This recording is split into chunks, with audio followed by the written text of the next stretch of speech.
Please put your hands together for him. Time will fail us to recognize every other person on your entourage, but you're all recognized and we appreciate your presence here. And so without further ado, may I now formally invite the candidate to make his remarks, the spokesman of the Presidential Campaign Council, Senator Dino Melaye. Please, a round of applause for him.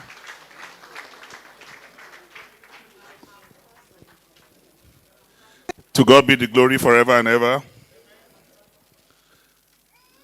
The performing miracle governor of Bayelsa State,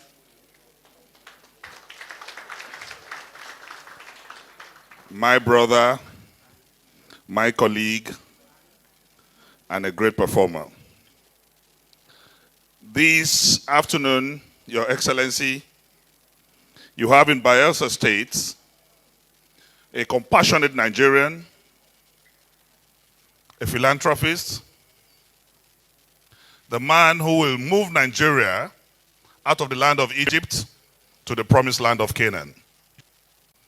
One Nigerian who understands Nigeria. And I want to repeat that every part of this country is a residence to Atiku Abubakar.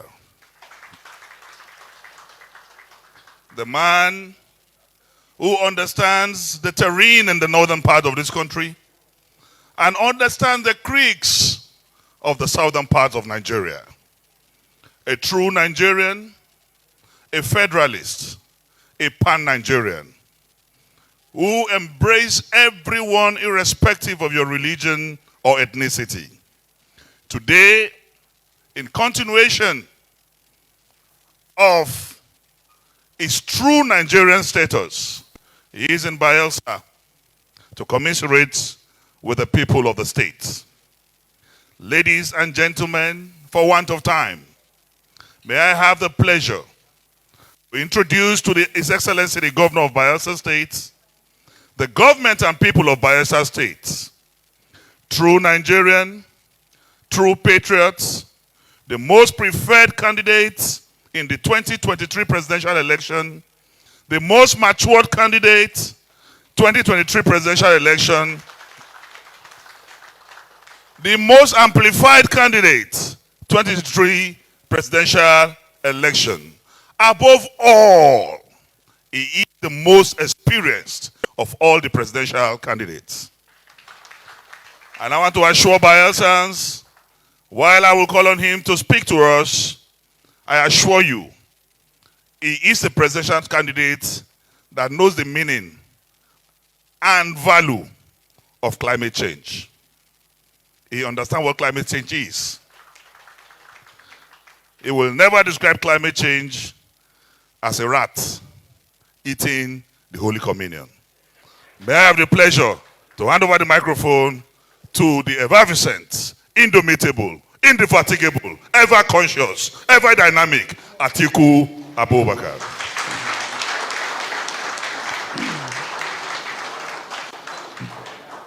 Thank you very much. Thank you very much.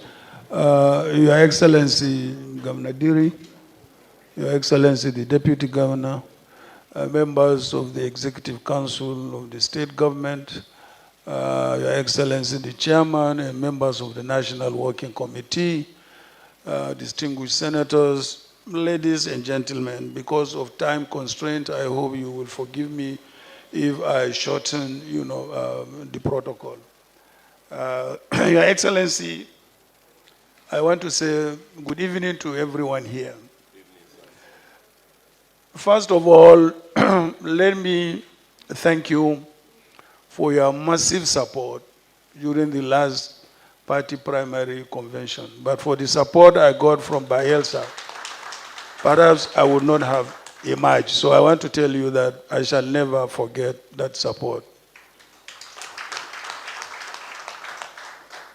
Having said that, as we arrived this afternoon, I visited Yenogua, the Bayelsa state capital, to have a personal experience of the devastation that victims of flooding across the country have been thrown into in the past few weeks. My state of Adamawa inclusive. The scenes are horrendous, and it speaks to the seriousness that we must accord to climate change. Climate change is real. The experience that I witnessed in Bayelsa is as disheartening as what have been reported elsewhere across the country. In all the places with such experiences, it is a story of human trauma under the spell of the flurry of nature. Public infrastructure like roads and power lines have been swept away in a flash, and facilities like hospitals and schools are destroyed and remain unavailable. I just saw some of them as I drove into Yenogua this afternoon. Altogether across the country, it is reported that more than 600 lives have been lost, with more than 2 million people displaced. People who are likely to survive these floods have lost their belongings and need every ounce of help that they can get from government, non-governmental charity institutions, and private donors. I commiserate with all the victims who have lost their lives and pray that Almighty gives us the strength to overcome. Permit me to take this sober moment to send my personal commiserations to President Jonathan for the specific manner his flood affected him in his home. These incidents are unfortunate. Those who happen to become victims of it did not envisage such destruction. Nothing is too big or too small to give in showing empathy with them. While we continue to advocate for charity in helping of the victims, I want to reiterate my earlier call for the federal government to immediately launch an independent flood disaster relief fund that will provide succor to the victims of the floods. On my part and on behalf of my family, I wish to announce a donation of 50 million to the fund. It is a national emergency relief fund, similar in scope to what was initiated during the COVID-19 pandemic. And to that end, I wish to call on my friends and associates in the corporate world and in private capacities to join me in this cause. I also wish to call on governments at all levels to immediately activate measures to forestall the food shortages and further increment in the already high cost of food that are bound to rise from the loss of hundreds of thousands of hectares of farmlands. There is no doubt that a large number of the victims are farmers. I also wish to make a plea for the establishment of a temporary fund for farmers to eliminate their losses and give them capital for next year's planting season.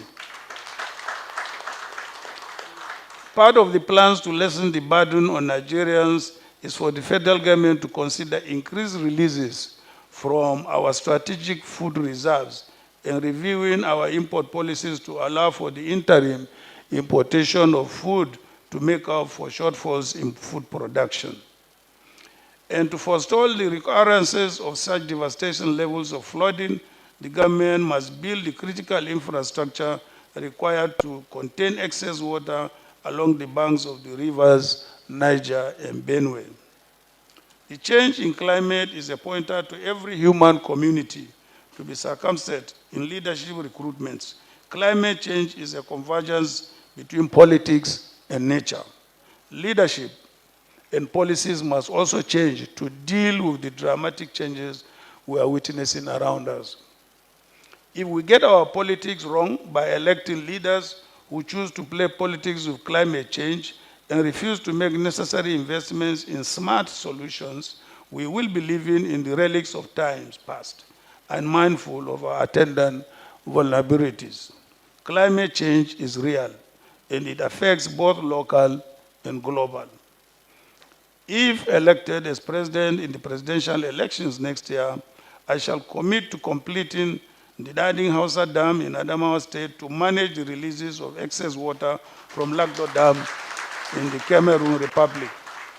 I shall also commit to working with state governments like Bayelsa to build the required flood management infrastructure, such as levees and dikes in key locations in the Niger and Benue basins.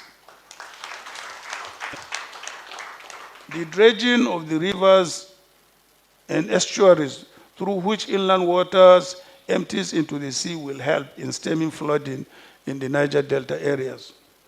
Our government, PDP, if given the opportunity, will retool our disaster awareness apparatus, such as the Nigerian Meteorological Agency and the Nigerian Hydrological Services Agency, to better forecast disasters and give the warning signals required to activate our national emergency response protocols.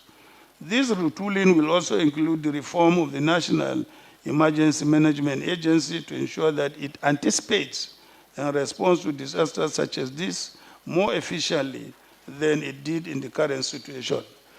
Our PDP government will ensure that we are never again this badly prepared or lacking in the infrastructure and response protocols to forestall devastation of this nature from natural disasters like this. Thank you, Your Excellencies, for listening, and wish to remind you to always remember victims of this flooding, both in your prayers and in your acts of charity. Let me take this opportunity to thank the Governor of Bayelsa State for rallying the machinery of government to support the people in distress for making our today's visit possible. Let me also commiserate with the family of the late footballer who died rescuing other victims of the disaster. I have a plug here which is called Atiku Abubakar Bravery Awards. This Bravery Award is presented posthumously to Mr. Ernest Peremo Bowell. And his son is here.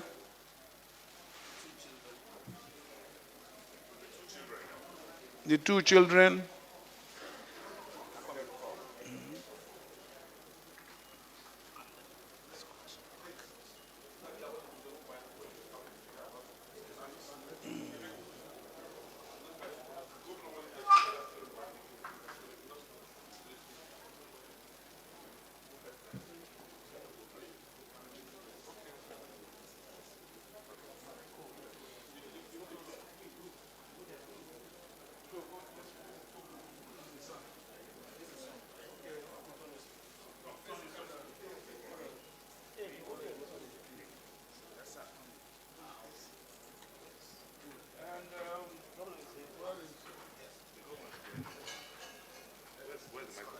There is also a scholarship granted to the two children he has left behind.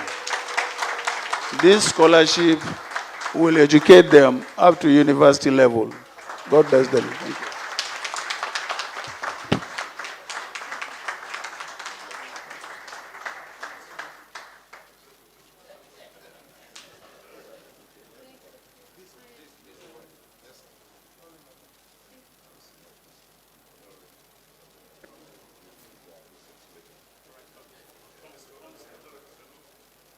Thank you very much. Posthumous award for a hero.